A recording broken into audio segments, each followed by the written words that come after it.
খুবই দুর্ভাগ্য জাতীয় পার্টির চেয়ারম্যান জি.এম. কাদেরের সেই আবার আদালতের নিষেধাজ্ঞা। মনে আছে আপনাদের?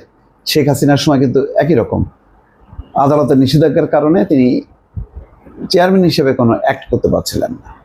আবার সেই নিষেধাজ্ঞা, এবং এখন এমন একটা সময় নিষেধাজ্ঞা যে তার পাশে কেউ নেই। আদালত থাকলো না, সরকার থাকলো না, দলের নেতারাও থাকলো না, সিনিয়র নেতাদের সবাইকে তিনি বহিষ্কার করছিলেন। বহিষ্কার করে তুলনামূলকভাবে নবীন নেতৃত্ব তার পাশে নিয়ে রাখছিল। এখন যেটা হলো যে আদালতের নিষেধাজ্ঞার বদলে উনি কোনো দায়িত্ব পালন করতে পারবেন না, কিন্তু যাদেরকে তিনি বহিষ্কার করলেন তারা এখন স্বপদে ফিরে আসবেন। দেখেন কি ক্যাসকাকলে পড়ছে যে এখন জি.এম. কাদের থেকেও নেই। জাতীয় পার্টির চেয়ারম্যান জি.এম. কাদেরের সাংগঠনিক কার্যক্রম পরিচালনার উপর অস্থায়ী নিষেধাজ্ঞা দিয়েছেন ঢাকার প্রথম যুগ্ম জেলা জজ আদালত।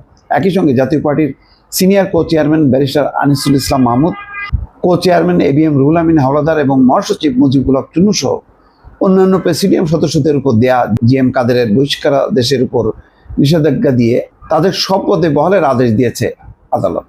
অর্থাৎ জি.এম. কাদেরের উপর নিষেধাজ্ঞা, কিন্তু অন্যদের উপর নিষেধাজ্ঞা প্রত্যাহার করে বহিষ্কারাদেশের উপর নিষেধাজ্ঞা দিছে। তাহলে তারা আবার স্বপদে ফিরবেন। বুধবার ঢাকার প্রথম যুগ্ম জেলা জজ মোহাম্মদ নুরুল ইসলাম এই আদেশ দেন।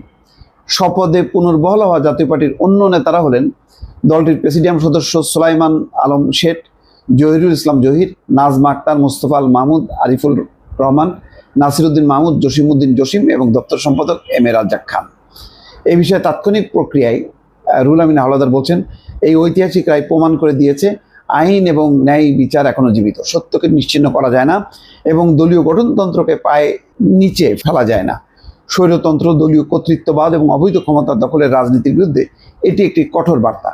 জাতীয় পার্টি কখনোই একক ব্যক্তির মালিকানাধীন সংগঠন নয়, এটি দেশের লাখো মানুষের আশাকাঙ্ক্ষার রাজনৈতিক প্ল্যাটফর্ম। আজ আদালতের রায় সেই প্ল্যাটফর্ম আবারও গণতন্ত্রের পথে ফিরেছে। আমরা মহান আল্লাহর দরবারে শুকরিয়া আদায় করি এবং দেশবাসী এবং জাতীয় পার্টির সর্বস্তরের নেতা কর্মীদের শুভেচ্ছা এবং অভিনন্দন জানাই। সত্যের জয় হোক, অহংকারের পরাজয় হোক। হাওলাদার বলেন, এখন পার্টির সকল স্তরের নেতা কর্মীদের নিয়ে বৃহত্তর উপরে পল্লী বন্ধু এরশাদের স্বপ্নের জাতীয় পার্টি গড়ে তুলব। আমাদের মধ্যে আর কোনো ভেদাভেদ থাকবে না। আমরা সবাই প্রয়াত এরশাদের সৈনিক হিসাবে জাতীয় পার্টির জন্য নিবেদিত হয়ে একটি সাম্য, প্রগতি এবং মানবিক বাংলাদেশ প্রতিষ্ঠা করব। যাক, লম্বা বক্তব্য দিছে। এখন তাহলে জি.এম. কাদেরের কোন দিকে যাবেন? এর আগেও তো শেখ হাসিনার সময় তিনি যতক্ষণ না প্রত্যাহার হয়েছে ততক্ষণ পর্যন্ত কিন্তু নিষেধাজ্ঞার মধ্যে ছিলেন। এখন নিষেধাজ্ঞাকে যদি তিনি উপেক্ষা করেন, কন্টেম্প অফ কোর্ট হবেন, অর্থাৎ আদালত অবমাননা মামলায় পড়বেন। সুতরাং একটা ভারী ক্যাচা কলে পড়লেন কিন্তু জি.এম. কাদের। এমনিতেই জাতীয় পার্টির অবস্থা ভালো না, রংপুর ছাড়া এমনিতেই তাদের কোনো বেজ নাই। আছে কিছু নেতা, পুরনো নেতা, কিন্তু সেই নেতারা অতীতে কখনোই নিজের পায়ে দাঁড়ানো সেই কাজটি করেননি। সবসময় ক্ষমতার ছত্রছায়া থেকে নিজেদের রক্ষা করেছেন অথবা ভাগ্য গড়ার চেষ্টা করেছেন। সর্বশেষ দ্বাদশ জাতীয় সংসদ নির্বাচনের আগেও তাদের বেশ ভালো ভূমিকা ছিল এক পর্যায়ে, কিন্তু পরে আবার যা তাই ওই ঘুরে ফিরে নির্বাচনে ঢুকলো এবং অপমানজনক কিছু আসন টাসন পেয়ে বিরোধী দল সাজলো আর কি। শেখ হাসিনারও দরকার ছিল একটা ভ্যানিটি ব্যাগ তৈরি হলো আর কি জাতীয় পার্টির কল্যাণে, চললো।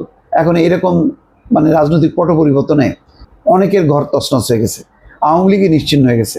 সেখানে জাতীয় পার্টি এখন একবার এদিক যায় ওদিক যায়, এই করতেছে।